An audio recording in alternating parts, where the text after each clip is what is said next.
आप हैं विविध भारती के संग, इनसे मिलिए। इस कार्यक्रम में आइए बात करते हैं प्रतिभाशाली उभरती गायिका स्मिता अधिकारी से।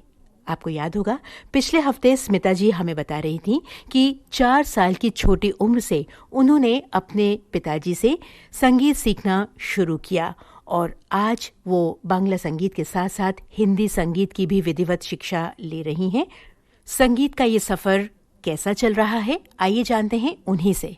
जब से आपने हिंदी की कुछ रचनाएं सीखनी शुरू की हैं, तो उन रचनाओं को थोड़ा सा सुन लेते हैं। किस तरह का संगीत आपने सीखा है? मैं जब शिप्रा दी के पास संगीत सीख रही थी, शिप्रा बोस के पास, कोलकाता की बहुत अच्छी सिंगर है, उनके पास जब मैं सीख रही थी कुछ गाने, तो उन्होंने कुछ मुझे हिंदी रचनाएं सिखाए हैं। जैसे एक गज़ल सिखाए हैं, मैं वो सुनाती हूँ।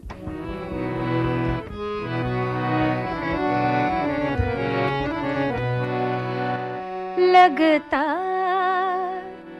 नहीं है जी मेरा उजड़े दयार में, उजड़े दयार में लगता नहीं है जी मेरा उजड़े दयार में, उजड़े दयार में किसकी बनी है आलमे ना पायदार में लगता नहीं है जी मेरा उजड़े दयार में, उजड़े दयार में। शास्त्रीय, उपशास्त्रीय, लोक संगीत, बहुत से विधाएं हैं संगीत की। क्या ये जरूरी होता है कि आप एक विधा को लेकर चलें, या जरूरी होता है कि सब विधाओं में पारंगत होना चाहिए? सब विधाओं में पारंगत होना चाहिए। आपको क्लासिकल की ज्ञान भी जितना है, कमर्शियल भी उतनी अच्छी आपको गाने चाहिए, तब आप एक प्रोफेशनल सिंगर बन सकते हैं। क्योंकि एक प्रोफेशनल सिंगर को सभी गाने आने चाहिए। जैसे मैंने सीखे हैं छोटी सी उम्र में जो क्लासिकल, झनन झनन झनन झनन बाजत पैजनिया, झनन झनन झनन झनन बाजत पैजनिया, ठुमकत चल चलावत, ठुमकत चल चलावत मोरा दुल्हनिया, झनन झनन झनन झनन बाजत पैजनिया, उड़त आंचल चंचल चपला पलक न सो, उड़त आंचल चंचल चपला पलक न सो, ढूंढत सदा संत को गोरी सुबचनिया, झनन झन झनन ननन झनन झनन झनन झनन झनन झनन बाजत पैजनिया। बहुत खूब स्मिता जी, बहुत अच्छा गाया आपने। आपकी ईमानदारी, आपकी लगन और संगीत के प्रति प्रेम आपकी इस साधना में हमें बिल्कुल साफ दिख रहा है और हमारी शुभकामनाएं हैं आपके साथ। ये बताइए कि जब आप कोलकाता से मुंबई आ गईं और जब वो दौर था जब आप प्रतियोगिताओं में भाग ले रही थी, तो तब का अनुभव हमें बताइए। तब का अनुभव बहुत ही अच्छा था, क्योंकि जावेद अख्तर जी, अनु मलिक, उदित नारायण, अलीशा चिनॉय, इन लोगों के सामने गाना गाना कुछ कम बात नहीं है। और सबसे बड़ी बात है कि नर्व को ठीक रख के गाना गाना। क्या जानू सजन होती है क्या गम की शाम, जल उठे 100 दिए जब लिया तेरा नाम, क्या जानू सजन होती है क्या गम की शाम, जल उठे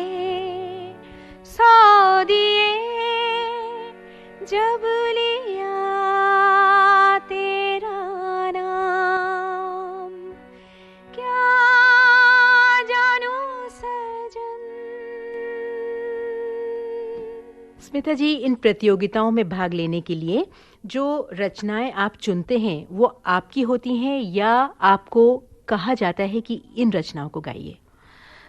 नहीं, हर वक्त मुझे ऐसा मौका नहीं मिलता कि मैं अपने गाने को चूज़ करूं। कभी कभी मेरे गले की जो मॉड्यूलेशन है, मैं जो गा सकती हूँ, उनको दिखा के वो लोग समझते हैं कि कौन सी गाने इनके ऊपर अच्छा लगेगा। अच्छा, ये मुझे और बताइए कि संगीत की रियाज में वाद्यों का कितना साथ होता है, कितना हाथ होता है, और वाद्यों पे हाथ जमाना कितना ज़रूरी है? अगर आप एक कंपोजिशन गा रहे हैं तो सबसे पहली बात है जो कि वो कंपोजिशन को आप हारमोनियम में पहले उठाइए।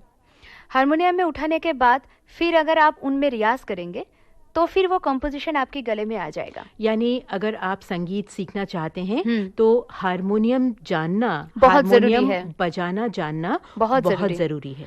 और एक बात है, अगर आप रियाज करते हैं तो हर वक्त हारमोनियम लेने की ज़रूरत भी नहीं है। आप तानपुरा से भी रियाज कर सकते हैं, क्योंकि मैं बोलूँगी तानपुरा से रियाज करना और भी ज़्यादा बेहतर है, क्योंकि तानपुरा में 4 सुर में आपको 7 सुर लगाना पड़ता है। तो तानपुरा में रियाज करना एक प्रोफेशनल म्यूजिककार के लिए, एक प्रोफेशनल सिंगर के लिए बहुत ज़रूरी है। और हारमोनियम तो है ही आपके साथ, हारमोनियम को बजाना बहुत ज़रूरी है। स्मिता जी, आपने भजन भी हमें सुनाया, गज़ल भी सुनाई। अब कोई ऐसी रचना सुनाइए जो आपके जजेस को बहुत पसंद आई हो। मेरे दिल गाए जा जुजु जुबी जुबी जुबी, मस्ती में गाए जा जुजु जुबी जुबी जुबी, हे जुबी जुबी जुबी, हे जुबी जुबी जुबी, जुबी जुबी जुबी जु जुजु, हे जुबी जुबी जुबी जु जु जुबी जुबी जुबी, जुबी जुबी जुबी, हे हो।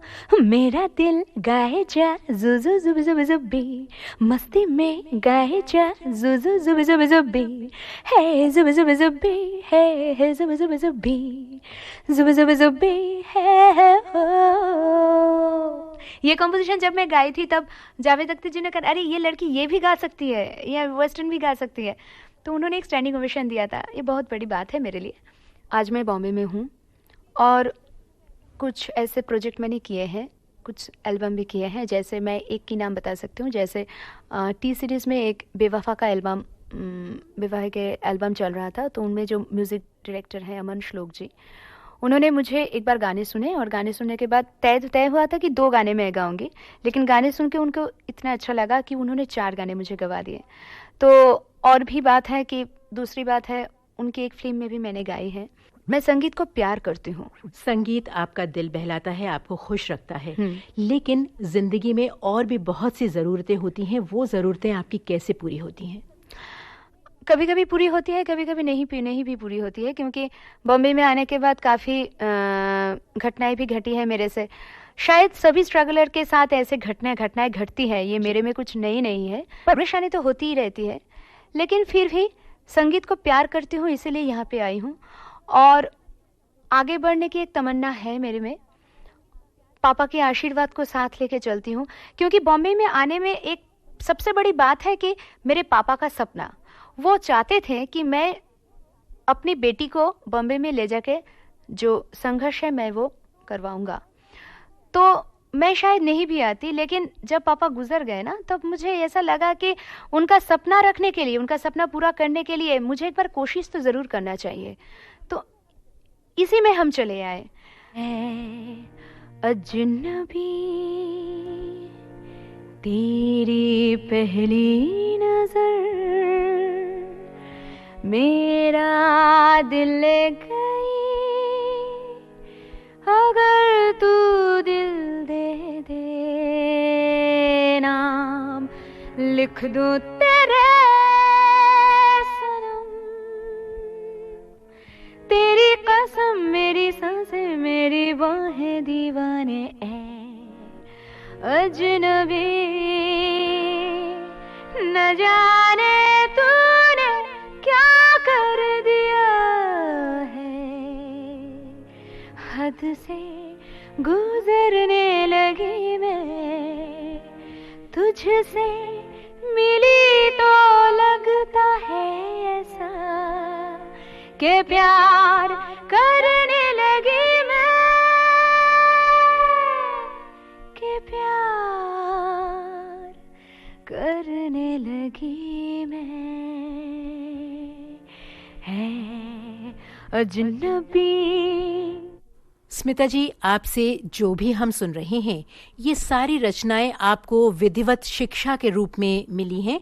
अगर आपको मौका मिले, कभी अवसर मिले कि आपको अपनी तरफ से गाना पड़े, तो आप उन्हें कैसे गाएंगी? सोने चांदी हीरे मोती ये मेरे किस काम के, साथ है मेरे आज ये रसिया,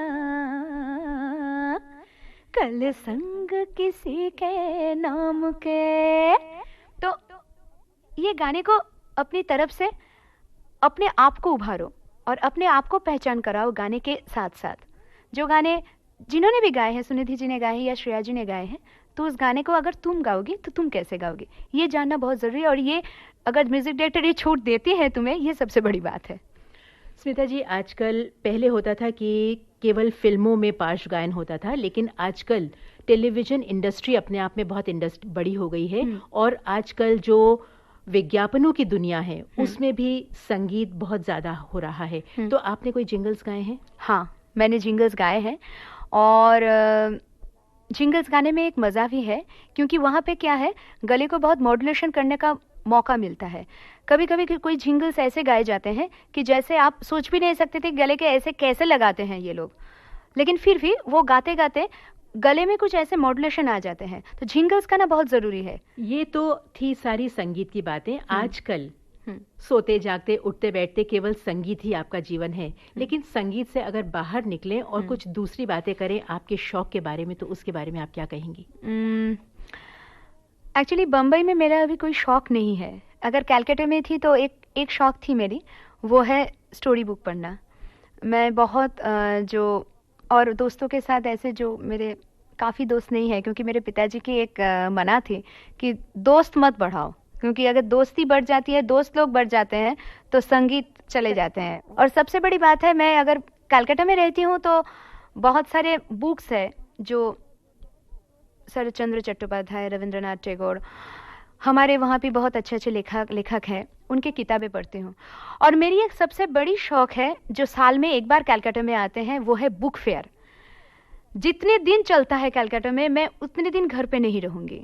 तो इस साल मैंने वो जा नहीं पाई, बहुत मिस करती हूँ वो बुक फेयर को, क्योंकि वो कलकत्ता में की जान है, तो मेरी भी जान है वो। तो आपको बहुत अफसोस करने की ज़रूरत नहीं है, क्योंकि बुक फेयर्स तो मुंबई में भी होते हैं। ज़रूर जाऊंगी यहाँ पे। आपसे बात करके बहुत अच्छा लगा और आपके उज्जवल भविष्य के लिए हम आपको शुभकामनाएं देते हैं। बहुत बहुत अच्छी बात है। और सबसे बड़ी बात है, मुझे आज बहुत अच्छा लगा विविध भारती में आके आपके साथ ऐसे बातें करके, और मेरी पुरानी जो यादें हैं वो आपने ताज़े कर दी है एकदम। शुक्रिया। प्रतिभाशाली उभरती गायिका स्मिता अधिकारी से ये बातचीत अभी आपने सुनी। तकनीकी सहयोग इस कार्यक्रम के लिए मिला विनय तड़वलकर से। प्रस्तुति सहयोग दिया वीणा राय सिंघानी ने। और अब दीजिए रेणु बंसल को भी इजाजत। नमस्कार।